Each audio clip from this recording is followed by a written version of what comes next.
anybody to do this kind of thing. Is he fair to the people of this local government and to Nigeria at large? And to INEC, I know the INEC boss, the integrity of that man.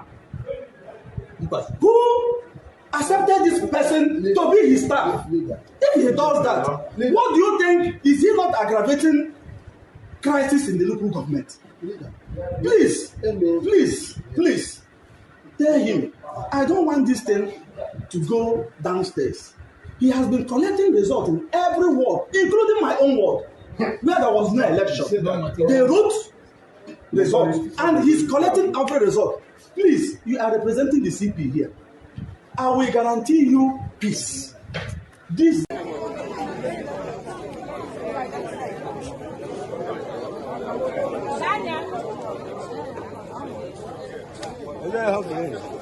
Okay, you took hold on.